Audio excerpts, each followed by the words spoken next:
할렐루야. 네. 제가 지금 기회 될 때마다 이 빌립보서 말씀을 나누고 있습니다.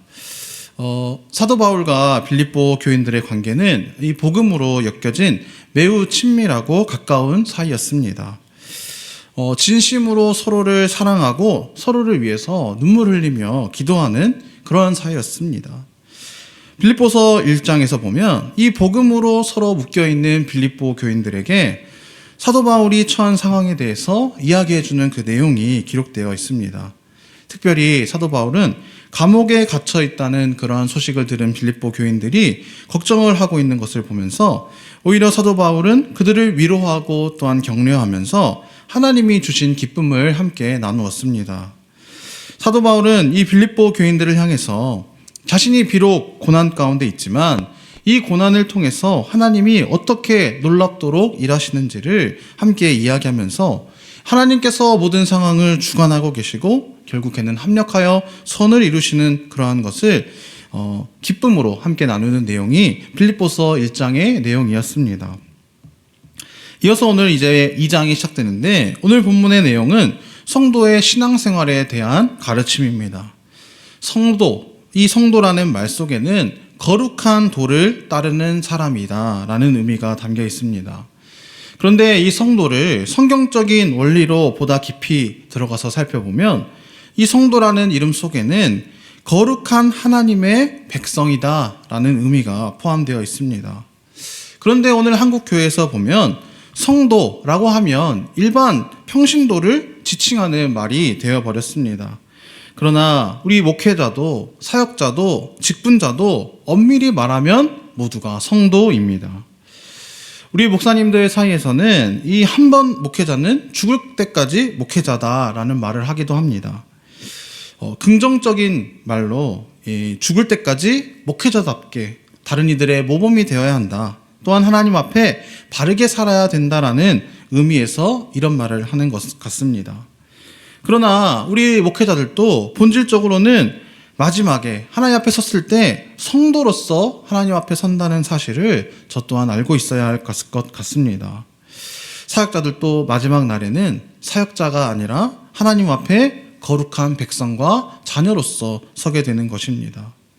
그러므로 우리 모든 그리스도인들은 성도로서 거룩한 하나님의 백성과 자녀답게 살아야 합니다.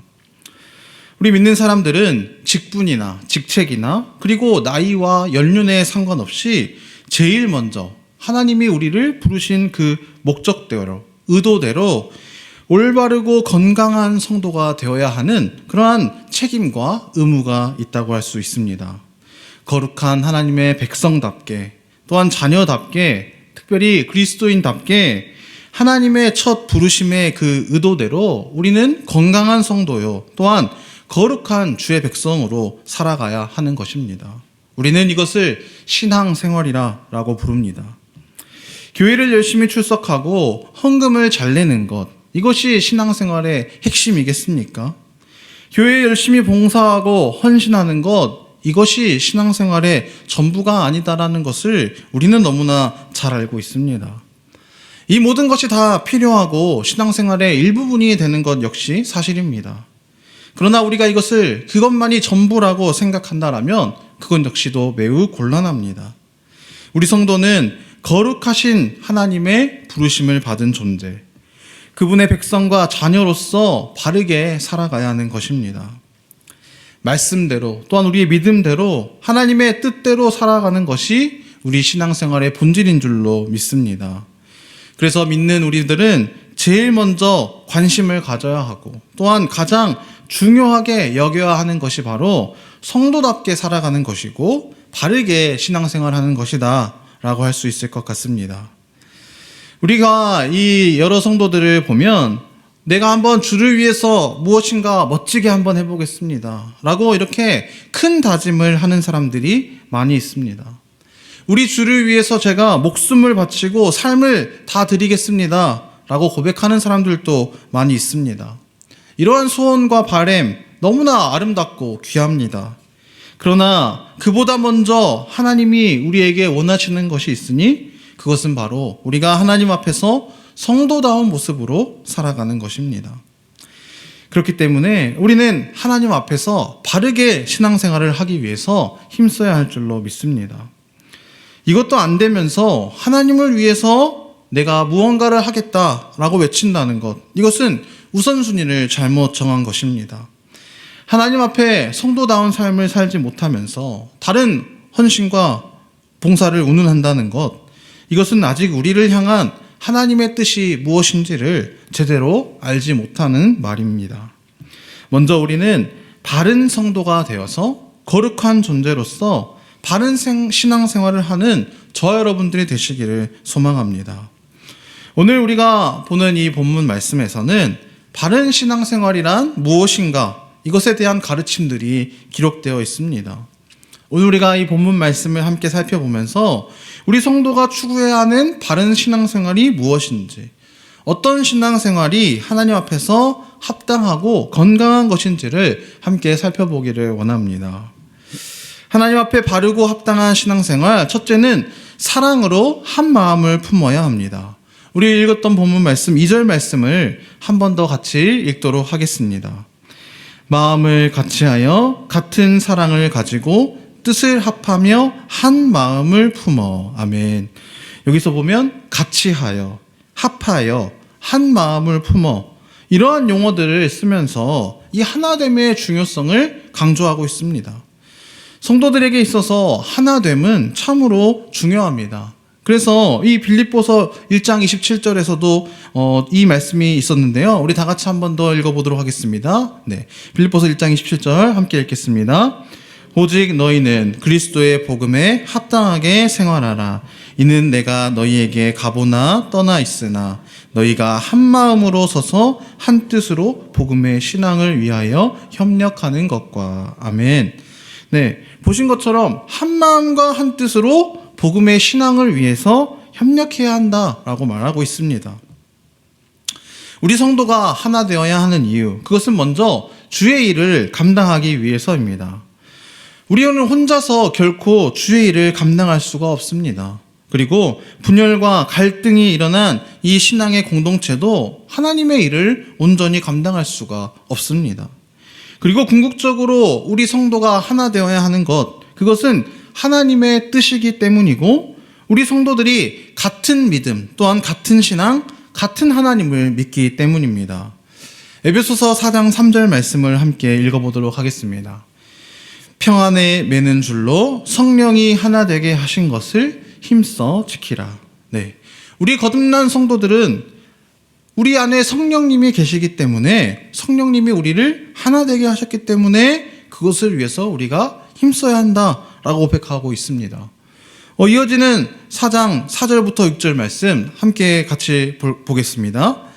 몸이 하나요 성령도 한 분이시니 이와 같이 너희도 부르심의 한 소망 안에서 부르심을 받았느니라.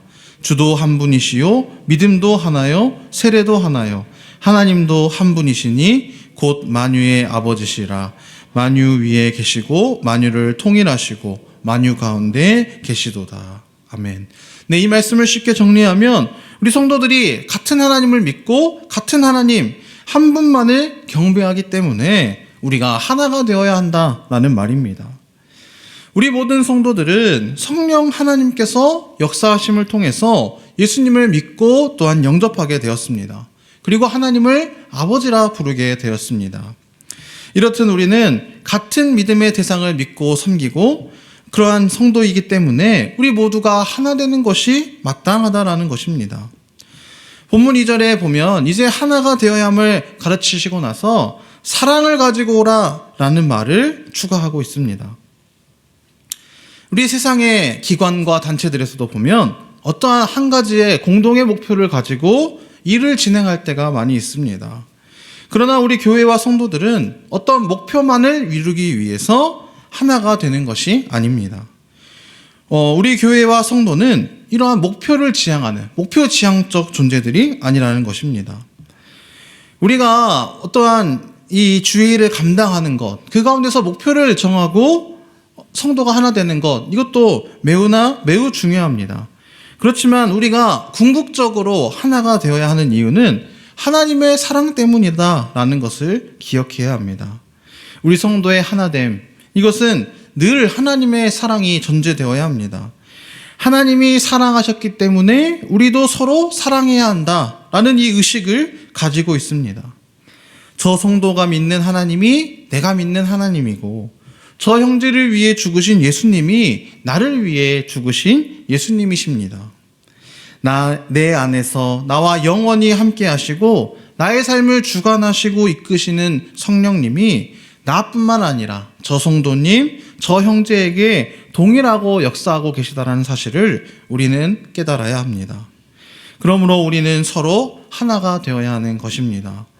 우리 로마서 14장 15절 말씀과 고린도전서 8장 11절 말씀을 한번 같이 읽고 말씀을 이어가도록 하겠습니다. 만일 음식으로 말미암아 내 형제가 근심하게 되면 이는 네가 사랑으로 행하지 아니함이라.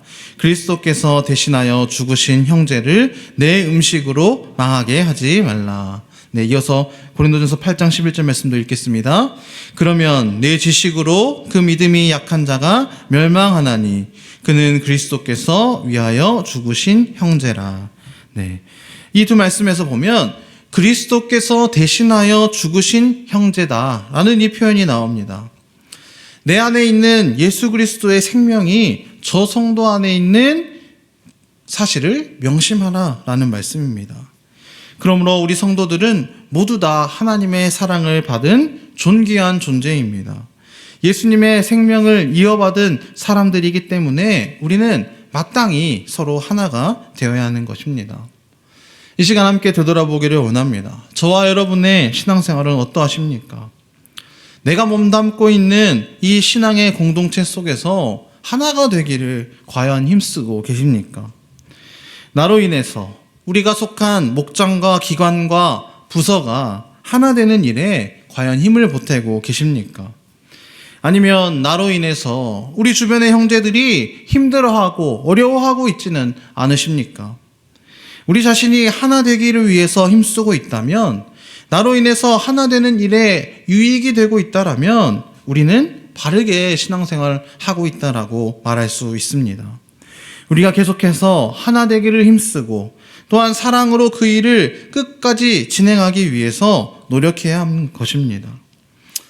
그러나 우리가 아직까지 하나 되기에 힘쓰지 못하고 있다라면, 아니면 아직도 여전히 내 고집 때문에 나의 안에 있는 상처 하나 다스리지 못하고 아직도 여기저기 들이받고 있다라면 우리는 아직도 성숙하지 못한 그 신앙의 자리에 서 있는 것입니다. 우리 신앙의 공동체 안에서 예수님이 그분의 생명을 주시고 구원한 우리 형제 자매를 사랑으로 대하고 그들과 함께 영적으로 하나가 되는 일에 힘쓸 수 있는 자리, 성숙한 자리에까지 갈 수 있는 저 여러분들이 되시기를 소망합니다. 하나님 앞에서 바른 신앙생활, 합당한 신앙생활, 둘째는 모든 일에 겸손한 마음으로 하는 것입니다. 우리가 읽었던 본문 말씀 3절 말씀을 다시 한번 다 같이 읽어보도록 하겠습니다. 아무 일에든지 다툼이나 허영으로 하지 말고 오직 겸손한 마음으로 각각 자기보다 남을 낮게 여기고. 아멘. 네, 본문 말씀 보면 아무 일에든지 다툼이나 허영으로 하지 말라라고 나와 있습니다. 여기서 다툼이라는 이 말 속에는 이기적이고 비열하게 라는 의미가 있고, 허영이라는 것은 자만과 잘못된 생각이라는 의미가 포함되어 있습니다. 이 말로 보면 결국 다툼이 일어나는 이유가 무엇인가? 나의 유익과 이익을 위해서 다른 사람들이 어떻게 되든지 생각하지 않는 이기적이고 비열한 본성, 또한 나의 주장과 생각만이 옳다고 주장하는 그러한 교만한 자세, 잘못된 생각이 이 다툼의 원인이다라고 말하고 있는 것입니다. 우리 교회를 하나 되게 하지 못하고 특별히 때로는 가정을 파탄나게 하는 것, 내가 속한 공동체를 분열과 갈등으로 이끄는 가장 큰 원인이 우리 인간의 이러한 죄악된 본성 때문이라는 것입니다. 어쩌면 우리 신앙의 공동체인 교회 안에서도 이러한 일이 일어나고 있습니다. 그렇지만 우리 교회 역시 어떻습니까? 우리 죄인의 본성을 가진 사람들이 모인 곳입니다. 저와 같은 사역자도 또한 우리 지도자들도 직분자들도 모두 사람이기 때문에 이러한 다툼과 허영에서 물론 자유로울 수 없다는 것입니다. 그러한 가운데서 이러한 다툼과 허영, 갈등과 분열에 대한 처방책으로 제시된 것이 바로 오직 겸손한 마음과 남을 낮게 여기는 것이다 라고 말하고 있습니다. 결국 이 다툼과 허영의 문제, 또한 갈등과 분열의 문제가 나는 잘났고 너는 못났다, 나는 너보다 더 나은 존재이다 라는 이 교만한 마음에서 시작되었다는 것을 우리는 알 수 있습니다. 교만한 마음에서 시작되었으니 그 교만한 마음 대신 겸손한 마음, 낮아지는 마음, 다른 이들을 존중하고 높게 여기는 마음을 가지는 것이 필요합니다. 우리는 모두 하나님 앞에 피조물이고 또한 죄인들입니다. 이러한 우리를 하나님의 은혜로 구원해 주셨습니다. 그렇기 때문에 우리는 늘 겸손해야 하는 것입니다.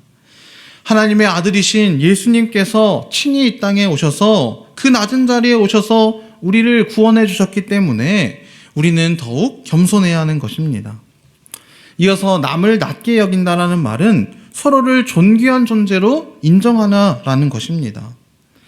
예수님께서 이 땅에 오셔서 십자가의 상에서 본인의 생명을 내어놓으신 것, 이것은 나만을 위한 것이 아닙니다. 저 형제 자매를 위해서도 예수님께서 그 존귀한 생명을 내어주셨다는 사실을 우리는 기억해야 하는 것입니다. 나에게 거하시는 성령님이 저 성도님 안에도 거하고 계십니다. 그러므로 우리는 서로를 존귀하게 또한 귀하게 여겨야 하는 것입니다. 우리 한국 사회에서 종종 이 갑질 문제가 이슈가 되곤 합니다.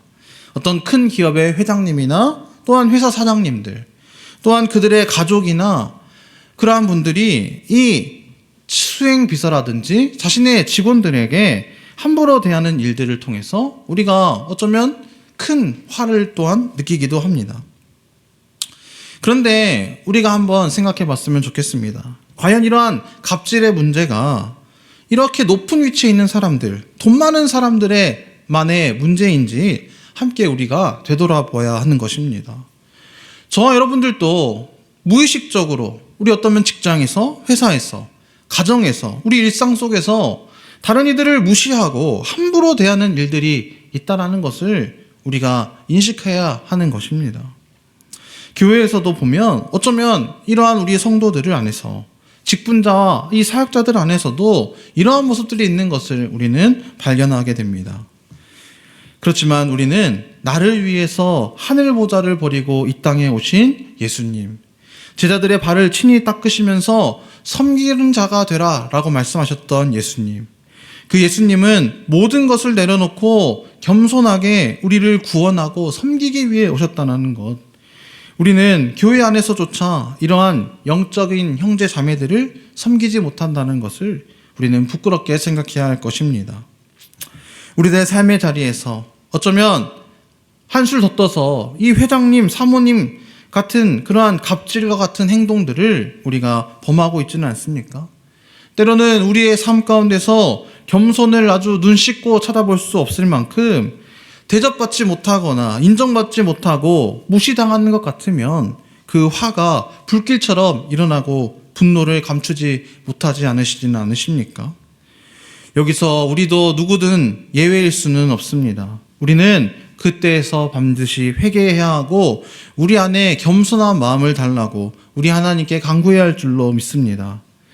우리의 입술과 우리의 행동을 주님께서 주관해 주시고 우리들의 삶에 파수꾼을 세워주셔서 우리 안에 겸손함과 또한 자신을 낮추는 마음이 있기를 소망하는, 또한 기도하시는 저와 여러분들이 되시기를 소망합니다.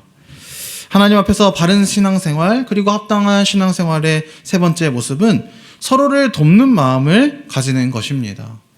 오늘 우리가 읽었던 본문 4절 말씀을 우리 같이 함께 한 번 더 읽도록 하겠습니다. 각자 자기 일을 돌볼 뿐더러 또한 각각 다른 사람들의 일을 돌보아 나의 기쁨을 충만하게 하라.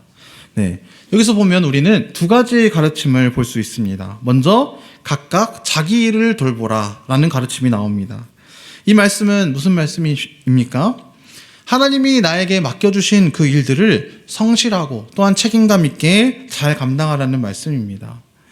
여기서 이 하나님이 맡겨주신 일, 이것은 교회 일만을 말하는 것이 아닙니다. 가정이나 또한 직장에서, 우리의 삶의 자리에서 내게 주어진 모든 일이 하나님이 우리에게 맡겨주신 일들입니다. 내가 삶의 어떤 자리에 있든지 하나님이 나에게 이 일을 맡겨주셨다라는 소명의식을 우리는 가져야 합니다. 그리고 그 다음 가르침은 각각 다른 사람들의 일을 돌보라라는 말씀입니다. 말 그대로 다른 이들을 돌아보라라는 말씀입니다. 내 일을 잘 감당하는 것도 중요하지만 동시에 연약한 사람들, 내 도움이 필요한 다른 사람들을 돕는 일에 우리가 감당해야 한다는 것입니다. 우리가 직장 생활을 하다 보면, 특별히 우리 사업장에서도 보면, 우리 학생들은 학교에서 보면 나의 도움이 필요한 사람들이 반드시 있습니다. 그러한 사람들을 만났을 때 나는 내 할 일을 다 했다, 이것은 내 할 일이 아니다 라고 여기지 말고 할 수 있다라면 그 사람들을 돕고 섬기는 일을 우리가 감당해야 한다는 말씀입니다. 여기서 전제로 된 말씀은 물론 내 할 일을 다 한 다음이라는 것입니다. 내게 주어진 일도 다 하지 못했는데 다른 이들을 돕는다, 이것은 말이 안 되는 것입니다. 예를 들자면 우리에게 가장 우선순위로 되는 것은 가정을 돌보는 것입니다. 우리 부모는 자녀를 책임져야 하고 가정을 돌봐야 하는 이 책임이 있습니다. 이러한 것들을 무시하고 다른 가정을 돕는다라면, 생계를 내팽개치고 떠나서 그 가정들을 돕는다라면 어떻게 되겠습니까? 아직 돌봐야 될 어린 자녀들이 있는데 하나님의 일을 한다고 하루 종일 우리가 교회에서 살거나 때로는 기도원에 가서 기도를 한다라면 어떻게 되겠습니까? 이것은 옳지 않은 것입니다. 나에게 주어진 그 우선순위의 일을 먼저 감당해야 하는 것입니다. 우리는 모든 것에 완벽할 수는 없지만 마땅히 해야 할 일에 최선을 다해야 합니다. 우리는 이런 일에 우선순위를 잘 분별하여서 감당할 수 있는 지혜를 구하시는 저와 여러분들이 되시기를 소망합니다.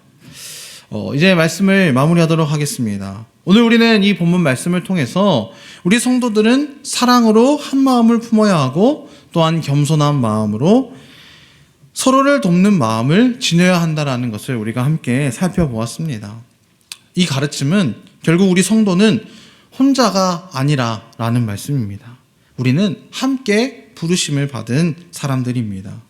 우리가 본문 1절 말씀을 다시 한번 읽어보도록 하겠습니다. 그러므로 그리스도 안에 무슨 권면이나 사랑의 무슨 위로나 성령의 무슨 교제나 긍휼이나 자비가 있거든. 네. 이 말씀을 보면 그리스도 안에라는 말씀으로 시작되는 말씀입니다. 이것은 우리 성도들이 예수님 안에서 부르심을 받았고 예수님 안에서 한 형제 자매요, 우리는 영적인 가족이라는 사실을 강조하는 말씀입니다. 그러고 나서 이어지는 단어들을 보면 권면, 사랑, 위로, 교제, 긍휼, 자비, 이러한 단어들이 사용되고 있습니다. 이 단어들의 공통점을 살펴보면 결코 혼자 있을 때 사용되는 단어가 아니라는 것입니다. 2명 이상의 사람이 있어야지 사용할 수 있는 단어들입니다. 결국 우리가 본 이 1절 말씀은 우리가 하는 이 신앙생활은 혼자서 하는 것이 아니라 함께 하는 것이다 라는 것을 우리에게 알려주고 있습니다. 우리 성도가 함께 하는 존재다, 그렇다라 한다면 우리는 당연히 함께 신앙생활을 하는 것을 계속해서 배워가야 하는 것입니다. 우리는 저절로 알아서 신앙생활을 잘할 수 없습니다. 우리의 가족들도 어떻습니까? 함께 살다 보면 싸우기도 하고 갈등을 겪기도 합니다. 그것처럼 우리 영적인 가족인 성도 역시도 우리가 살아가면서 함께 이 신앙생활을 해가면서 어려움과 힘든 점을 분명히 마주하게 됩니다. 그래서 우리는 말씀을 통해서 함께하는 이 신앙생활을 배우고 훈련해야 하는 것입니다.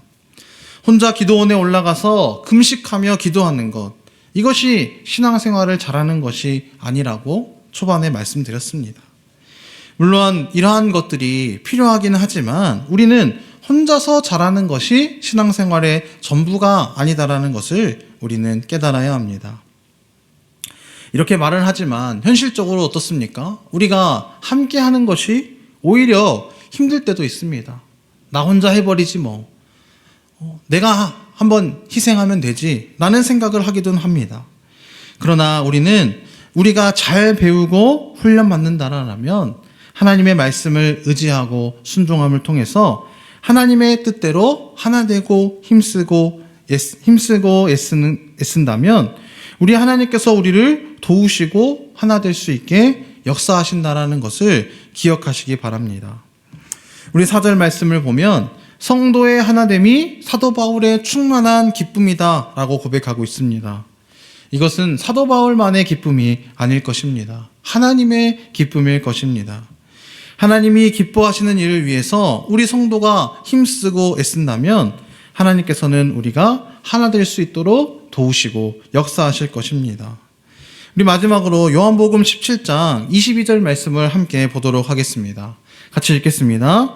내게 주신 영광을 내가 그들에게 주었사오니 이는 우리가 하나가 된 것 같이 그들도 하나가 되게 하려 함이니이다. 아멘.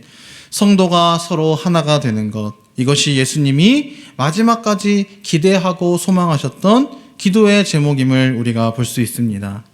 예수님 안에서 하나가 되고 성도가 그리스도 안에서 아름답고 존귀한 모습으로 함께 신앙생활을 하는 모습을 우리 주님께서 기대하셨고 이를 위해서 마지막까지 기도하셨습니다. 건강한 성도, 올바른 신앙생활, 이것은 화려하고 멋진 신앙생활이 아닙니다. 종교생활이 아닙니다. 우리의 삶 속에서 우리가 성도답게 살아가는 것이 바로 건강한 성도요, 올바른 신앙생활입니다. 그리고 그 기준이 되는 것 중에 하나가 바로 나는 얼마나 하나 되기에 힘을 썼는가입니다. 특별히 우리 교회와 신앙의 공동체 안에서 하나님이 나에게 맡겨주신 그 삶의 자리에서 얼마나 하나 되기에 애를 썼는지 우리 각자가 한번 돌아보기를 원합니다. 때로는 우리가 자존심을 상하기도 합니다. 때로는 마음이 무거워지기도 합니다.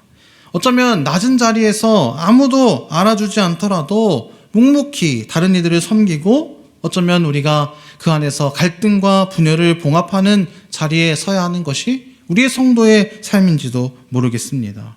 우리가 그 일을 감당하는 것이 누구 때문이 아니라 바로 우리 주님 때문에, 예수님 때문에 이 일을 감당하시는 저와 여러분들이 참된 성도가 되었으면 좋겠습니다.